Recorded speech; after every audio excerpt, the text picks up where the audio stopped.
Welcome to the SaaS AdLab podcast, where we interview the stories of SaaS founders, entrepreneurs, and CEOs. My name is Luis. I'm the founder of Fantôm agency, a digital marketing agency specializing in SaaS companies and scaling them. And today we have the pleasure of interviewing Elad Levy. He is the founder of Fixel.ai, and it's a pleasure having you today here. And why don't you tell us a little bit more about yourself? It's a pleasure to be here. I'm originally from Israel. Grew up and about in South Africa and Italy. Spent a couple of years abroad. I worked in my most positions in different aspects of digital marketing, but my main kind of focus area, I'd say, was web analytics in all sorts and changes and shapes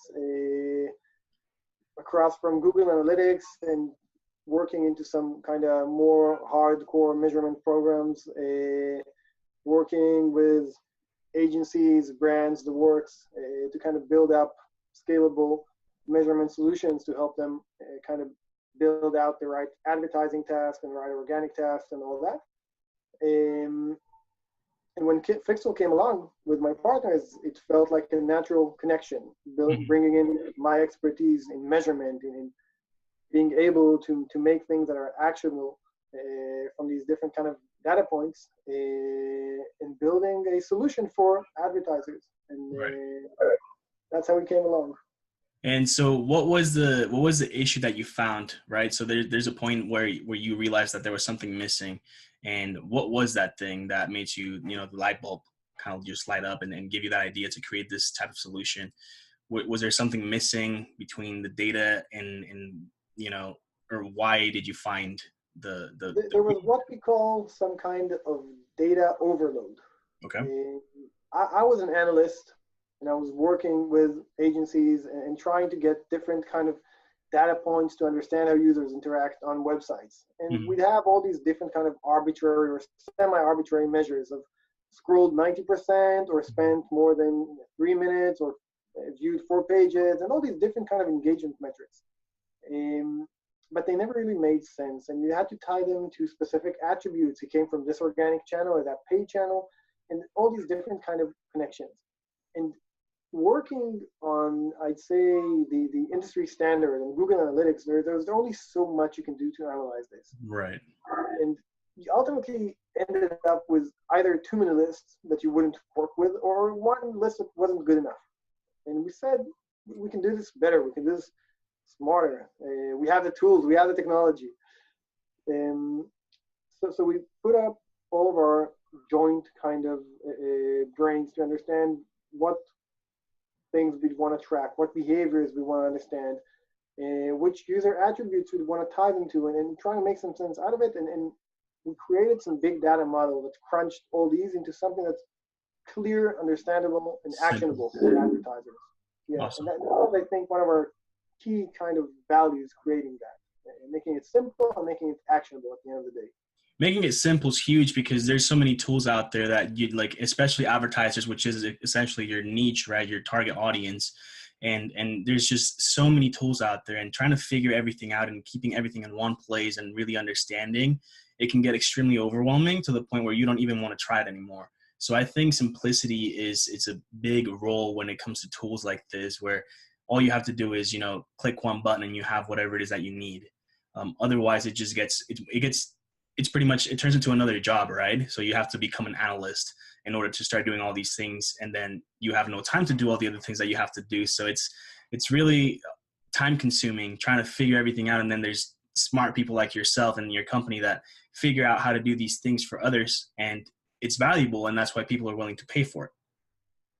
And with that being said, I did want to ask, how long has Fixel.ai been out there? Well, it depends who you're asking. If you're asking our accountants or our legal, they say different things. Yeah. In our minds, it's been around for a couple of years now already. Okay. It had different names. It had different uses over the time. It evolved or pivoted into what it is today. I can safely say about July 2017. That's ballpark when we kind of understood, okay, this is what we want to do. Mm-hmm. And we shifted the product, and we created it into what it is today. And we started kind of our alpha group, onboarded these clients that were willing to accept all of our messes and failures and our Heroku servers going up in flames and different kind of things happening there. But they were willing to give us the platform to learn, and they were getting that value out of it as well. And the interesting thing that after several kind of different products or product versions that we tried around, when we created Fixels, even though we messed up every so often, it was the right fit. People appreciated it. People were willing to accept whichever messes that we made because it brought value. And it was crystal clear that, hey, we had something here that's valuable to people, and we should work on this. We should extend on this, and we should make this into a full-blown product. Mm-hmm. That's awesome. And you touched on failures and servers going up into flames and whatnot. So as you work through this whole project throughout the 2017 or however long it's been out there for, what were some of the biggest issues that you came across with? You mentioned that you had to pivot, and that's one of the things that we touched on a past interview, where he mentioned that pivoting was one of the most important things that a SaaS company had to do, because you never know what's going to happen, right? And I mean, we recently just experienced it with GDPR. A lot of companies had to pivot and change things really quickly because there's risk involved, and they could have lost a lot of things, especially with something like yourself, where you have something that has to do with a ton of data on people that are currently being collected and everything. So how did you deal with not just that situation, but situations where you had to pivot into creating something a little bit different, still the same core idea, but what were the things that made you change into what you are now? Luckily for us, we were slapped on the face at a very, very early stage. Our original product had the same core algorithm at its base, but it was able to talk to Facebook Messenger at the time. Okay. And then Facebook came around and they slammed down and shut down their API, and you couldn't do the same thing, the same interaction that you could try and push into Facebook Messenger. And then next we tried to use the push notifications, and then there were some changes on that, and we were slapped hard on the face very early down the line, and that made us recalculate how we're looking at things. And that's when we started thinking about something that's privacy by design, that by its core, we're future-proofing ourselves ahead of GDPR and upcoming legislation, such as the California law and such. Because this was around for a while now. Everyone knew it was coming, and everyone acted surprised when it came around. But ultimately, we knew about it for years now. So building up our product as such that is by design is compliant with all these different legislations, we were actually cracking up champagnes when it came out, because we were happy. The only ones that made money out of GDPR were lawyers and Fixel. That was amazing. So you played it perfectly then. That's awesome. Good timing there, yeah. And what other things would you say are out there at the moment, right, that could potentially cost something similar like that you're already preparing for? One of our key, I'd say, threats in a sense, and the one thing that we're working hard to try and differentiate ourselves is, what if Google wakes up tomorrow morning and decides they want to build up their own Fixel, their own targeting solution, or what if Facebook decides to do so? And each of them has their own play. Facebook has its top audiences, Google has its conversion probability, and they could at any moment decide they want to build these products into something that's more robust, or something that relies on more data points and is equivalent to what Fixel does. So we're very much concerned about this, and we're thinking, how are we different, and how are we offering something that, again, would be future-proof against these different shakes and changes. And ultimately, our ability to be agnostic of platforms and to be agnostic of these different changes in legislation and such. This is something that made our product simple and made our product, in our belief at least, something that could be used across the board. And if Facebook changes, would still be applicable to Google or Taboola or Outbrain or all these other platforms. So this is our risk mitigation in that sense. Right. But it still keeps me up at night at the same time. Yeah. And I think it's important to note too that things like Facebook or Google, even when they come out with solutions and they try to keep it as simple as possible, it's not always as simple as, like, it is user friendly, right? Like anyone can go on Facebook ads and create an ad, but they don't necessarily understand how everything works behind that. And I think with something like Fixel, it would be a way to kind of battle that, is by making it not only user friendly, but also making it intuitive where you know what you're going to do as soon as you go in there. Like, I could tell anyone, go and create a Facebook ad or go create an AdWords ad, right? And they'll go in there and do whatever, but it's not going to be like a step-by-step process laid out to them that tells them exactly what it is that they need to do. And they'll get the ad live, but is it going to do anything, right? So I think the part that really stands out is the education and making it simple. Like, you can go on Google and take a Google AdWords certification, get certified, whatever, do a little test, but is it going to be simple to do? That's the thing. Are you going to be able to understand it? And I think that's a way to differentiate yourself for sure, is just making sure that no matter what level of expertise someone has with the product, they have to be able to go in there and do whatever it is that they need to do. And that's going to help you stand out. I think the key issue there, the technical aspects are usually simple. Setting up an ad account and an ad is simple, and any idiot could pull it off pretty much. Yeah. The logic usually is where things get more complicated, because if I'm running an e-commerce campaign and I want to run my ads against people who visited my website, then technically putting up a dynamic product ad is simple. But creating the right logic to target these people for 7 days and these ones for 14 days and whatever the heck, there you need to put your brain to work. Yeah. And that's where usually most people have these kind of crunches. And I think in our case, we're trying to really make that simple. But our core kind of, I'd say, competition in a sense, isn't people that are using different tools, or isn't people that are using other solutions to solve that, or doing their own kind of analyzing. It's people that aren't doing nothing. Yeah. These people are pretty much our hardest audience to convert, because they're not even aware that there is an issue. Right. They're running dynamic product ads against anyone who viewed the product, and that makes sense to them. And because they don't know better. Because they don't know. And we're saying, no, you can do it better. You can do it with a couple of clicks. Regardless of using Fixel, you can have tons of different audience segmentations out there. Right. But people are just unaware, and that's what bugs me the most. So that's a good transition. What are you currently, and I was going to ask, how did you get to scaling? What's been the main channel of advertising or marketing, whatever you want to call it, for Fixel? So what have you been doing to acquire new customers? We've been very, very busy and doing 12 different things. I think my key takeaway as an entrepreneur would be try to focus, because we're open up on too many things at once. Exactly.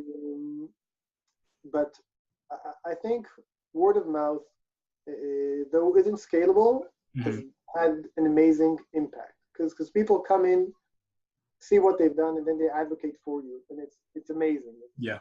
You at first, when you're selling your product, you're amazed that people are willing to pay for it. But then people are advocating for you, and people are speaking about you, and you see your name coming up on Facebook groups and such, and you're amazed, but that's happening. Yeah. And so it's in no way scalable, but it's far away something that converts at a far higher rate. There's a virality effect to it, where it just starts going, and you can't really stop it once it goes. And that's funny that you mentioned that you've been mentioned in Facebook groups and stuff like that, because I'm pretty sure, I don't remember how long ago this was, and this was before we spoke or had any sort of interaction online, but I remember seeing Fixel AI on one of the Facebook advertising groups. I forgot who posted it or how I came across it, but I remember it being there. And I never thought that I'd be speaking to you right now, which is pretty cool. So that's awesome. But yeah, so with that being said, word of mouth and stuff like that, do you have any sort of affiliate marketing, referral program or anything like that? Or is it just all, organic, if that's the right word for that? We've tried some affiliate marketing. To be honest, at this point in time, we haven't found it to be successful. Mm-hmm. I think there is much educating to be done around our product. Yeah. So we prefer to do it on our own at this step, kind of, I'd say in baby steps, but we're still building it from the ground up. We've been through Techstars. We've just recently graduated from Techstars of Atlanta. So we have quite a bit of warm intros coming from there. Yeah. And this, again, when we're succeeding with one client, it extrapolates into other ones. Mm-hmm. So we found that to be working, and we're bringing them on as we go along, and it makes perfect sense for us. And to begin with, our playground was in Israel. And in Israel, my co-founder at Gar, he's very well known. He's one of the leading campaigners and lecturers about that. Mm-hmm.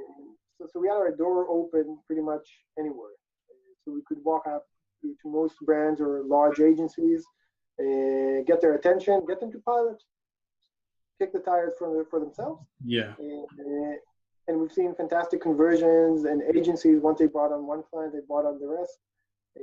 So it's really kind of got out there on its own. I think the funniest thing is that the agency that I came from, where I was originally brought up, yeah, they were very much against it. And they said, hey, we're doing our own stuff. We're doing our own segmentation. We have our analysts, and we have our retainer with the client for analysis. We can't waste it. We're shooting our own leg here. So they wouldn't take it on. They wouldn't even agree for a pilot. And ultimately, their clients came to them and asked, hey, well, why aren't we using it? That's funny. So it was my small victory. I didn't want to press them into this. I said, right. At some point. That's awesome. That's great.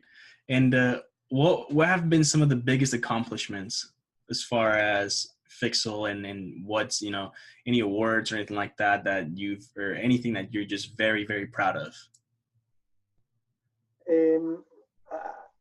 I think we have several kind of small awards, Marduk of the Year in Israel and all these different stuff. But I think my biggest win, at least as a marketer in that sense, was being able to feature Fixel on a major blog and get that kind of recognition. We were asked by a client if we can support LinkedIn tags for pushing out these events for the solution. And we looked into it, and we saw that LinkedIn wasn't able to push out these kind of remarketing events. They only do URL-based remarketing and not event-based. Uh-huh. So we dove into it, and we were able to hack the LinkedIn Insights tag and create some kind of workaround to push out our events. Gave it out to the client, and then we said, hey, let's make noise about this. This is interesting to LinkedIn advertisers. Yeah. So we said, okay, let's make some noise, and we reached out to LinkedIn advertisers on Twitter, and we sent them we sent them Morpheus that says, what if I told you your LinkedIn advertising could be smarter, or something like that. Uh-huh. And they responded, and it got their attention. We started talks with several of them. And this ultimately got us featured on AdStage's blog. This was before we had our first global client or anything. We were a small startup from Israel. Uh-huh. And from that blog, we got several signups, and people came in, and started this kind of small snowball that happened there. But the most interesting thing, we suddenly got a very kind of disturbed phone call from LinkedIn. And they're like, hey, what's going on here? Something's happening here. So their marketing solutions team called us up, and we explained what they're missing on their platform and how we solved it, and we had a good conversation. It was very friendly ultimately. But I think, again, as a startup trying to make some noise, some PR out of nothing, that we didn't have the budget, we didn't have the ability possibilities. For us, it was a big win. That's awesome. I think having LinkedIn recognize that something was going on is a pretty big win itself. That's awesome. Definitely. And if you don't mind me asking, how many current paying clients do you have on Fixel? We have 30 plus paying clients, ranging from agencies to American brands, all over the place. Yeah, from small sites to huge enterprises. Mm-hmm. That's awesome.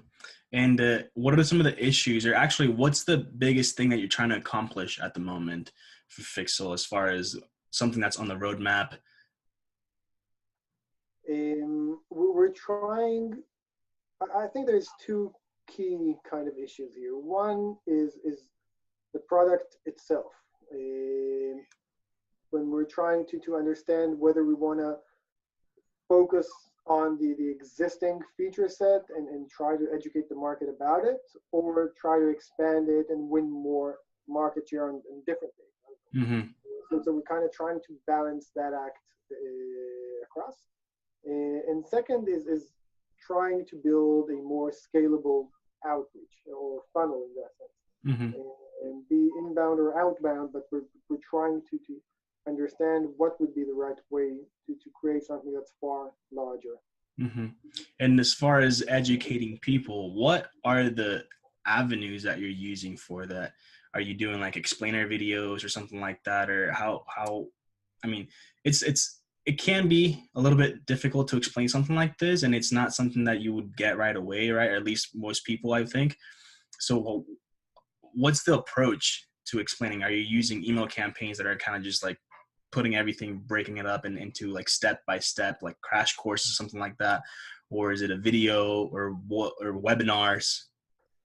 I think there's plenty of content that we're creating, and Mm-hmm. we're trying to create things that are more, I'd say, step by step kind of documentation on really everything within Facebook Ads Manager and Google Ads and so forth. Mm-hmm. And on the other hand, have blog posts which are more discussing different tactics and methods of targeting and trying to get something that's kind of wider. They discuss in general kind of e-com targeting, and these ones would be more the nuts and bolts of things. So these are two kind of content approaches, and we're trying to create some wider kind of top of the funnel content also there. And at the same time, trying to be present in every conversation that we're able to identify around the topic of retargeting, remarketing.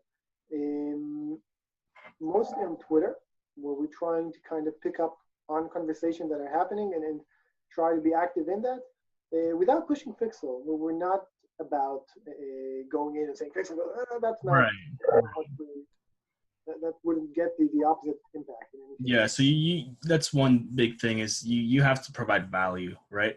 Before anything. I mean, if you position yourself as the expert and really, tell them like, oh, well, you could be doing these things and these things without even without even noting the fact that Fixel exists, I think that provides value in itself. And it's a like you said, and this has stood out to me lately, is doing things that are not scalable, and that's what's going to get you to actually start growing and getting from point A to point B, is doing things that come from almost, the heart. And there's that relationship approach to it where you're actually speaking to someone and you're actually trying to help people. Once you do that, then people are going to be coming to you. And then that's when you can introduce Fixel in a lot less salesy manner, right? Where they'll actually hear you out and say, well, you already gave all this value to me and you actually understand what you're talking about. And now you come to me and you tell me that there's a solution that can do everything and more. Then I'm going to try it out. For sure. And I think part of it has been our approach to support or customer success in that sense. Because in the beginning, when we thought about providing support, we said, okay, the lower tier kind of pricing packages wouldn't get that kind of full stack support. Get some community support or whatever else. But as people came on, we wanted to keep our ear to the ground. We wanted to be close to our clients. So we really provided them beyond the basic kind of installation and whatever, but really kind of how to use Fixel in your campaigns, how to gain benefit out of it, some insights and everything. And I came with my analytics. Edgar came with his understanding of PPC, and people saw fantastic results. And this was a main driver of that kind of word of mouth. And people keep referring other friends back to us. So I think it's one of our strengths. It's not scalable. I can't be on calls with existing clients all day long. Exactly. But it leaves a mark for sure. Yeah. And that's something that Google or Facebook can't do either when you go back to competition is they have okay support, right? They just whatever. So and then when you actually get someone that's going to sit there and explain everything with you and tell you how to do things so that you're actually successful, I think that's going to be one of the biggest differentiators when it comes to, you know, if the case were to be that Google or Facebook came out with a product like that, is it's people stay for relationships. And not only is it helping with that, but it's also helping you keep more people on board.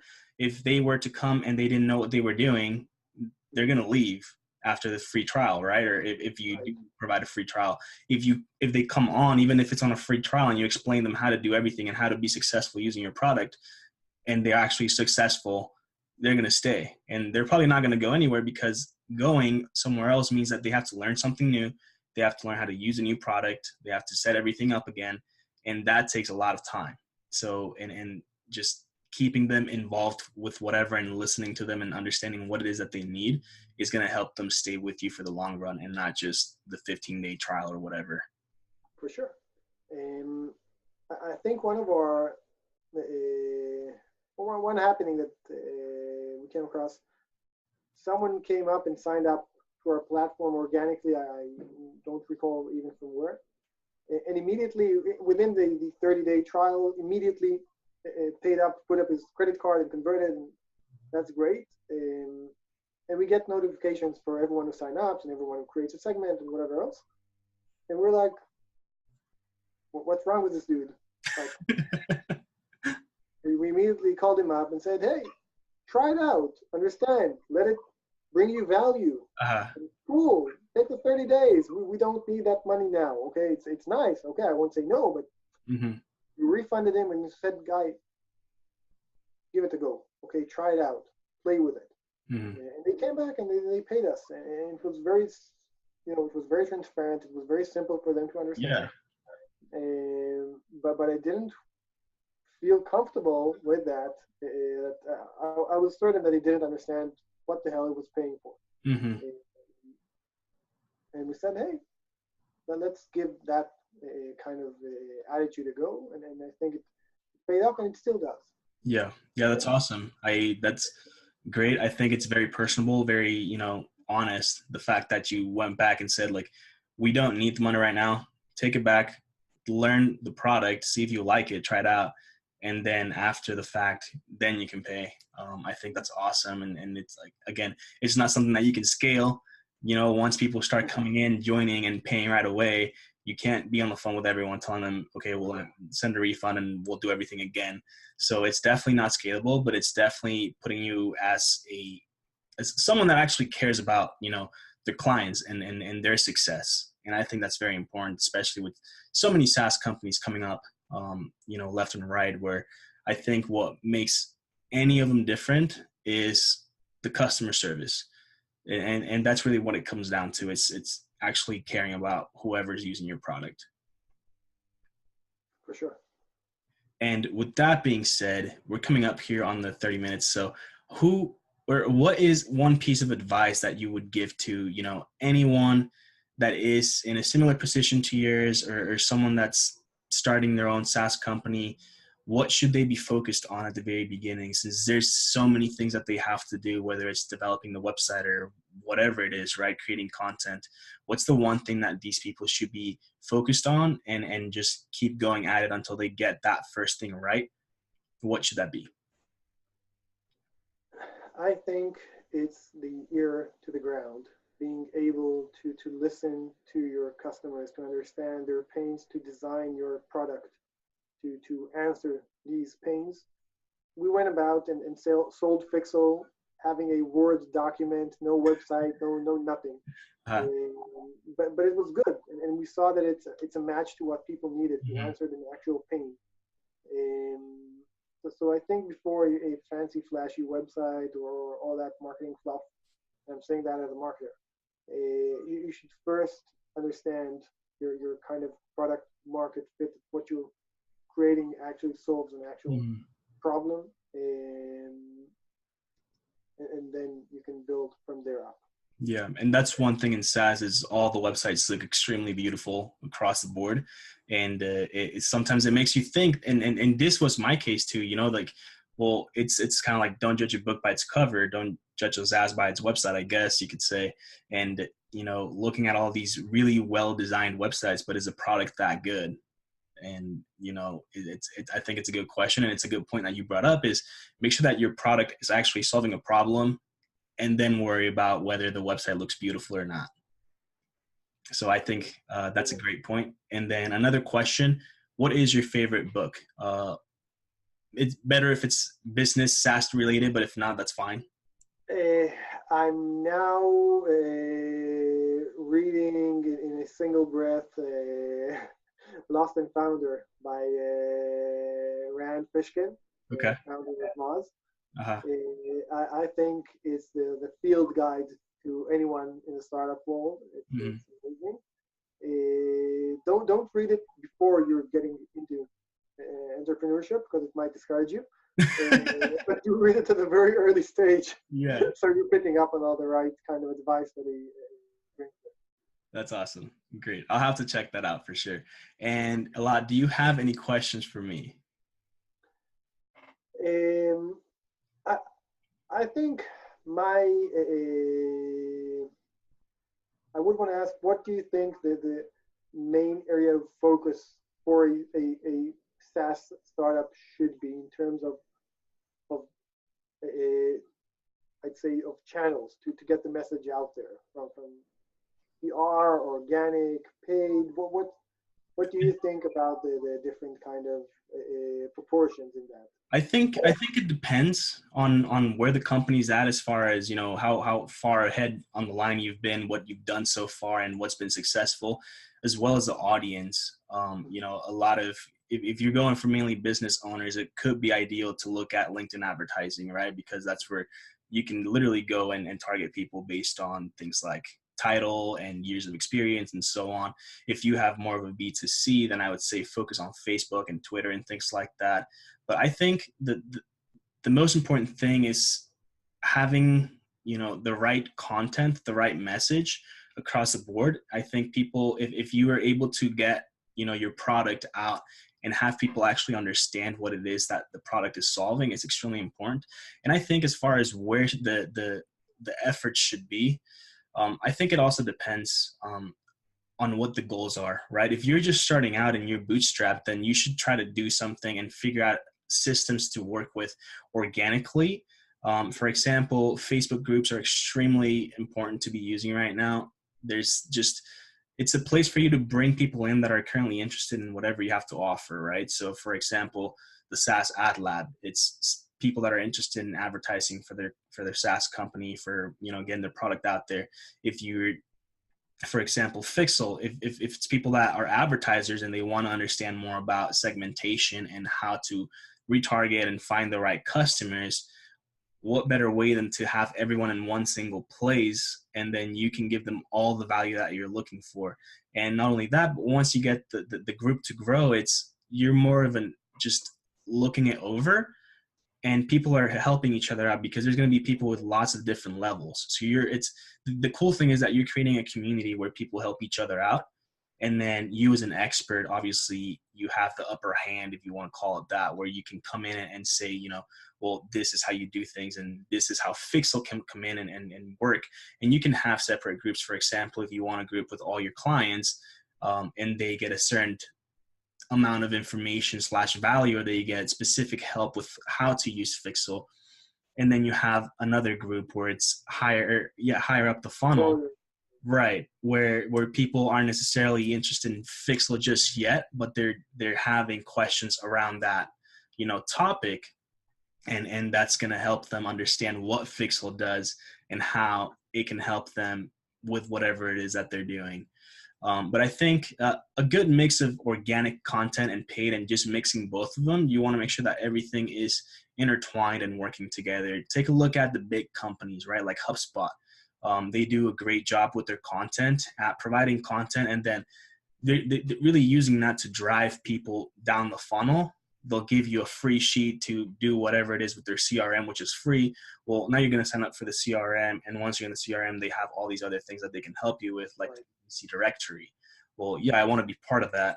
And then they have, well, we also have the sales CRM, which is $50 a month. And we give you all these other things, for example. And it's a simple solution, just like, well, I don't want to sit here and copy and paste emails. Well, now there's a template that you can just put on here and it'll add everything on there, right? So it's just making sure that you use the right strategies in place. For example, if you want to teach people about Fixel and how to use it, and you think that, you know, hopping on phone calls with everyone isn't scalable, well, you could run an ad to a webinar where you've already recorded it. And that way it is scalable, because then people just sign up and they watch it whenever they want. So you don't have to be in any calls. So things like that. And I think it depends on budget again. So if you have the right budget, I would say definitely start running ads on Facebook, targeting people that are, you know, advertisers, which is a lot of people, and just getting them in the funnel. Don't have them pay for anything. Just get them to understand, well, if it's a 15-minute video on how Fixel works and what I can do with it, it's definitely valuable. And even if it's more about how do you segment, right, properly, and don't even mention Fixel. Just use yourself as the thought leader, explain to them, give them answers. And then once they watch that funnel or that webinar, then they get access to a different one where you actually introduce Fixel and tell them, this is how it works. This is everything you can do with it. And that's going to make your life a lot easier. So I think that's my short answer to your question. No, it sounds good. I think it's definitely in our marketing plans. That's, for sure. Awesome. So I did want to mention, Elad was very, very kind to give the people that are watching or listening to the podcast 20% discount the first year of Fixel. So we'll have a code in the description of the video and the podcast where you can get that and sign up with that. And again, thank you for that, Elad. Super kind of you and very generous. Appreciate it. And I do want to say it was a great interview. It's always very cool talking to entrepreneurs in the SaaS space. It's something I'm very passionate about and love helping people like Elad or just anyone that has questions regarding advertising and things like that. Really, you know, get their gears going and understand how it is that they can use different strategies and tactics to reach the people that they want. So again, thank you so much for taking the time today on a Sunday. Thanks for having me over. Definitely. It was a pleasure. And where can people find you online, Elad? I'm everywhere. I'm very noisy. You can find me on Twitter. You can find me on LinkedIn. You can find me on Medium. I have my personal blog. Yeah. I'm pretty much all over the place. But I'm, look for Elad Levy. You'll find me easy. Yeah. We can put all your URLs in the description on there too. So if people want to follow you, talk to you, whatever it is. He likes to do non-scalable things. So if you want to hop on a call with him, hit him up. And you can find me pretty much on Instagram, and that's really it. Facebook too. And it's camacho.ftm and Fantôm agency, Fantôm.agency, sorry. And so those are the handles. And if you're a SaaS founder, entrepreneur, CEO, or you want to get started with your SaaS, make sure you join the group. It's SaaS AdLab on Facebook. We'll get you in there and help you with whatever questions you have. So with that being said, I challenge every single one of you to go out there today and do something that's going to impact your life for the positive, whether it is getting down and writing notes on whatever your next company is going to be, or reading a book that's going to light your bulb and give you the best idea you've ever had. Just do something that you're passionate about, and we'll end it at that. So thank you a lot for being on the call with us today. My pleasure. Cheers. Take care, guys. Bye-bye.